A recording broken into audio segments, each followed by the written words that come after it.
Donald Trump பீஜிங்கில் தோற்றாரா வென்றாரா அல்லது தாய்வானை கைவிட்டு விட்டாரா? நெத்தன்யாகுவினுடைய ஐக்கிய அரபு அமீரகத்தின் ரகசிய பயணம் குறித்து உலகம் பரபரப்பாக பேசிக் கொண்டிருக்கிறது. உலக அரசியலில் இன்று நடந்த மெகா திருப்பு முனைகள் குறித்து இந்த பதிவில் விரிவாக பார்க்கலாம். வெளியே சிரிப்பு உள்ளே நெருப்பு என்றுதான் சொல்ல வேண்டும். ட்ரம்ப் 2 நாட்கள் பீஜிங்கில் இருந்தார். சீன அதிபர் ஜி ஜின்பிங்குடன் சிரித்து பேசினார், தேநீர் அருந்தினார். நமக்கெல்லாம் ஒரு அற்புதமான எதிர்காலம் காத்திருக்கிறது என்று ட்ரம்ப் சொன்னார். பதிலுக்கு ஜி ஜின்பிங் என்ன சொன்னார்? நாம் கூட்டாளிகள், எதிரிகள் அல்ல என்று சொன்னார். ஆனால் மாநாடு முடிந்து ட்ரம்ப் தன்னுடைய விமானத்தில் ஏறி பறந்த பிறகு ஒப்பந்தம் நடந்ததா என்றால் இல்லை.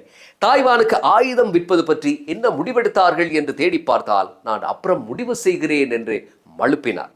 சரி, ஈரானுடனான பிரச்சனையாவது தீர்ந்ததா என்றால் அதுவும் இன்னும் மர்மமாகவே இருக்கிறது. யூரோ நியூஸ் என்ன தலைப்பு போட்டிருக்கிறார்கள் தெரியுமா?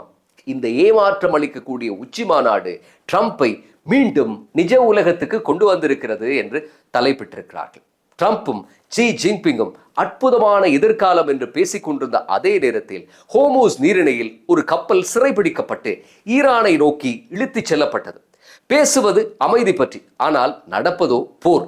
இதில் யார் உண்மை சொல்லுகிறார்கள் என்பதுதான் பெரிய ஒரு மர்மமாக இருக்கிறது. இந்த பதிவில் முழுமையாக இது குறித்த விடயங்களை எல்லாம் நீங்கள் எதிர்பார்க்க போகிறீர்கள். இந்த யூடியூப் சேனலுக்கு நீங்கள் புதிய ஒருவர் என்றால் ஹிஷாம் எம் வீலாக் என்கிற இந்த சேனலில் உலக நடப்புகளினுடைய பின்னணியையும் ஆழத்தையும் தொடர்ந்தும் ஒவ்வொரு நாளும் நீங்கள் தெரிந்து கொள்ளலாம். சப்ஸ்கிரைப் செய்து உங்கள் ஆதரவை வழங்குங்கள்.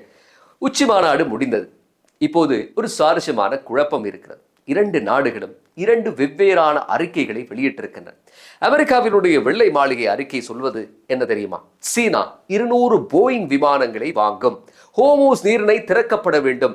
ஈரானிடம் அணு ஆயுதம் இருக்கக்கூடாது. இதற்கான இலக்கப்பாடுகள் எல்லாம் எட்டப்பட்டன. தாய்வான் பற்றி ஒரு வார்த்தை கூட அதில் இல்லை. ஆனால் சீனாவினுடைய வெளியுறவுத்துறை அறிக்கை என்ன சொல்லுகிறது? அதில் தாய்வான் தான் மிக முக்கியமான பிரச்சனையாக ஹைலைட் பண்ணப்பட்டிருக்கிறது. தாய்வானுக்கு ஆயுதம் விற்பதை அமெரிக்கா நிறுத்த வேண்டும் என்று எச்சரிக்கையோடு கொடுக்கப்பட்டிருக்கிறது. ஈரான் போர் தொடங்கி இருக்கவே கூடாது என்றும் சொல்லப்படுகிற அந்த அறிக்கையில் போயிங் விமானங்கள் பற்றி ஒரு வார்த்தை கூட இல்லையே. அல் ஜசீரா மிக அழகாக சொன்னது, அமெரிக்காவும் சீனாவும் தாங்கள் எதில் உடன்பட்டோம் என்பதிலேயே முரண்பட்டு நிற்கிறார்கள் என்று மிக ஒரு அழகான வார்த்தையை பயன்படுத்தி இருந்தது. ஒரே சந்திப்பு, ஆனால் 2 வெவ்வேறு கதைகள். இதில் யார் சொல்வது உண்மை? ட்ரம்ப் ஃபாக்ஸ் நியூஸில் என்ன சொன்னார் என்றால், சீனா 200 போயிங் விமானங்களை வாங்க சம்மதித்து விட்டது என்று சொன்னார். உண்மையில் முதலில் சந்தை எதிர்பார்ப்பு எப்படி இருந்தது என்றால் 500 விமானங்களை சீனா வாங்கும் என்று சொன்னது. ஆனால் கிடைத்தது 200. ஆனால் முக்கியமான ஒரு விஷயம், இதை சீனா இதுவரை அதிகாரப்பூர்வமாக உறுதிப்படுத்தவே இல்லை. விமானத்தில் செய்தியாளர்களிடம் பேசிய ட்ரம்ப், நான் மிக விரைவிலேயே இது பற்றி ஒரு முடிவெடுப்பேன் என்றார். $14 பில்லியன் மதிப்பிலான தாய்வான் ஆயுத ஒப்பந்தத்தில் ட்ரம்ப் கையெழுத்து போட வேண்டும், ஆனால் போடவில்லை. முடிவெடுப்பேன் என்று தட்டி கழித்தார். CNN ஆய்வாளர் சொல்கிறார், தாய்வானுக்கு ஆயுதம் விற்க ட்ரம்ப் தயங்குவதே சீனாவுக்கு கிடைத்த பெரிய ஒரு வெற்றி என்று சொல்கிறார். மேலும் டொனால்ட் ட்ரம்ப் சொன்ன இன்னும் ஒரு விஷயம்தான், ஹோமோஸ் நீரிணையை திறக்க உதவுவதாக சீனா உறுதியளித்துள்ளது என்ற ஒரு விஷயம். ஆனால் சீன தரப்பு இதை பற்றி வாய் திறக்கவே இல்லை. நிபுணர்கள் என்ன சொல்கிறார்கள் என்றால், சீனா ரகசியமாக ஈரானுக்கு அழுத்தம் கொடுக்கலாம், ஆனால் அதை வெளிப்படையாக செய்யாது. சுருக்கமாக சொன்னால், ட்ரம்ப் நினைத்தது ஈரான் ஒப்பந்தம், தாய்வான் அமைதி, 500 போயிங் விமானங்கள். ஆனால் சீனா நினைத்தது தாய்வானுக்கு ஆயுதம் செல்வதை தடுப்பது குறித்து தான். ஐரோப்பிய நாடாளுமன்ற உறுப்பினர் ஒருவர் சொன்னார், சீனாவின் கைதான் இப்போது ஓங்கி இருக்கிறது. இந்த சந்திப்பால் பெரிதாக எதுவும் சாதிக்கப்பட்டதாக தெரியவில்லை என்றார். ட்ரம்பும் ஜி ஜின்பிங்கும் பீஜிங்கில் ஹோமூஸ் நீரிணை திறந்திருக்க வேண்டும் என்று ஒப்புக்கொள்கிறார்கள். ஆனால் அதே உச்சி மாநாடு நடந்து கொண்டிருக்கும் போதே ஐக்கிய அரபு அமீரக கடற்கரையில் ஒரு கப்பல் சிறைபிடிக்கப்பட்டு ஈரானை நோக்கி இழுத்துச் செல்லப்படுகிறது. ஓமான் கடற்கரையில் இன்னொரு கப்பல் தாக்கப்பட்டு மூழ்கடிக்கப்படுகிறது. ட்ரம்ப் பீஜிங்கில் அமைதி பேசுகிறார், ஈரானோ கடலில் கப்பல்களை பிடிக்கிறது. இது இப்போது ஒரு வாடிக்கையாகிவிட்டது. ட்ரம்ப் இது ஒரு அன்பான தட்டல் என்ற போது ஏவுகணைகள் பறந்தன. ட்ரம்ப் போர் நிறுத்தம் என்ற போது அத்துமீறல்கள் நடந்தன. ட்ரம்ப் நீரிணை திறந்திருக்க வேண்டும் என்று சம்மதித்த போது கப்பல்கள் சிறைபிடிக்கப்பட்டன. வார்த்தைகள் வேறு, யதார்த்தம் வேறு என்பதுதான் நமக்கு புரிகிறது. 20,000 மாலுமிகள் இன்னும் கடலில் தான் காத்து கொண்டிருக்கிறார்கள்.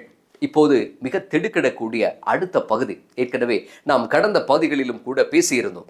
மே 13 இஸ்ரேல் பிரதமர் நெத்தன்யாகுவினுடைய அலுவலகம் ஒரு அறிக்கை வெளியிட்டது. இஸ்ரேலிய பிரதமர் ரகசியமாக ஐக்கிய அரபு அமீரகத்துக்கு சென்றார். அமீரக அதிபர் ஷேக் முகமது பின் ஜயீதை சந்தித்தார். இது ஒரு வரலாற்று சிறப்புமிக்க திருப்புமுனை என்று சொன்னது. இஸ்ரேலிய பிரதமரின் செய்தி தொடர்பாளர் இன்னும் விளக்கமாக சொன்னார். விமானத்தில் இருந்து இறங்கிய நெத்தன்யாகுவை அமீரக அதிபரே தன்னுடைய சொந்த காரில் அரண்மனைக்கு அழைத்து சென்றார்.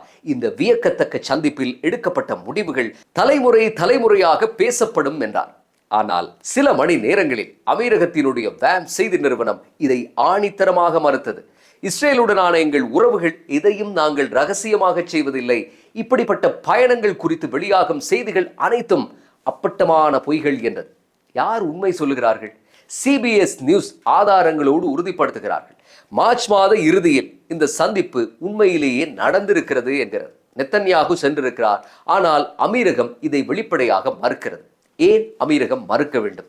ஈரான் போர் நடக்கும் சமயத்தில் இஸ்ரேலுடன் வெளிப்படையாக கைகோர்ப்பது அமீரகத்துக்கு பெரும் நெருக்கடியை ஏற்படுத்தும். ஆனாலும் ஈரானின் வெளியுறவுத்துறை அமைச்சர் அராக்ஷி என்ன சொல்கிறார் தெரியுமா? எங்கள் புலனாய்வு அமைப்புகள் எப்போதோ எங்களுக்கு சொன்ன ரகசியத்தை நெத்தன்யாகு இப்போது வெளிப்படையாக உலகத்துக்கு சொல்லிவிட்டார். அதாவது ஈரானுக்கு இது முன்பே தெரியும். டைம்ஸ் ஆஃப் இஸ்ரேல் இன்னும் ஒரு ரகசியத்தை உடைத்திருக்கிறது. இஸ்ரேலிய உளவு அமைப்பான மொசாடின் பணிப்பாளர் குறைந்தது 2 முறை அமீரகத்துக்கு ரகசிய பயணம் செய்திருக்கிறார். எதற்காக? இராணுவ கூட்டுறவுக்காக, கூட்டாக ஈரானை தாக்குவதற்காகவா? உளவு தகவல்களை பகிர்ந்து கொள்வதற்காகவா? ஈரானிய ஏவுகணைகளை இடைமறித்து அழிப்பது தொடர்பாக கதைப்பதற்கா? 2020 கையெழுத்தான ஆபிரகாம் ஒப்பந்தம் 2026 ஒரு ரகசிய இராணுவ கூட்டணியாக மாறிவிட்டதா என்கிற கேள்விகளைத்தான் இந்த விடயங்கள் நம் முன்னே எழுப்பி நிற்கின்றன. இன்று 3 அரசியல் அதிர்வுகள் நடந்திருக்கின்றன. ஒன்று, ட்ரம்ப் ஜி ஜின்பிங் சந்திப்பு. அற்புதமான எதிர்காலம் என்றார்கள், ஆனால் எந்த ஒப்பந்தமும் இல்லை. தாய்வான் விவகாரம் ஒரு ஓரத்திலே அந்தரத்திலே நிற்கிறது. சீனாவினுடைய கை ஓங்கி இருக்கிறது. 2வது, ஹோமோஸ் நீரிணை திறந்திருக்க வேண்டும் என்றார்கள், ஆனால் கப்பல்கள் சிறைபிடிக்கப்பட்டுக் கொண்டிருக்கின்றன. 3, நெத்தன்யாகுவினுடைய அமீரக உறவு. இஸ்ரேல் ஆம் என்கிறது, அமீரகம் இல்லை என்கிறது. உண்மை என்னவென்றால் அவர்கள் ரகசியமாக இராணுவ கூட்டணியை அமைத்து விட்டார்கள் போலத்தான் தெரிகிறது. இந்த 3 செய்திகளும் ஒரே ஒரு உண்மையைத்தான் நமக்கு உணர்த்துகின்றன. உலக அரசியலில் அதிகாரபூர்வமாக சொல்லப்படுவது வேறு, ரகசியமாக நடப்பது வேறு. ட்ரம்ப் அற்புதமான எதிர்காலம் என்கிறார், ஆனால் ஒப்பந்தம் இல்லை. அமீரகம் ரகசிய பயணமே இல்லை என்கிறது, ஆனால் பயணம் நடந்திருக்கிறது. போர் நிறுத்தம் என்கிறார்கள், ஆனால் கப்பல்கள் பிடிக்கப்படுகின்றன. இதுதான் உலக அரசியல்.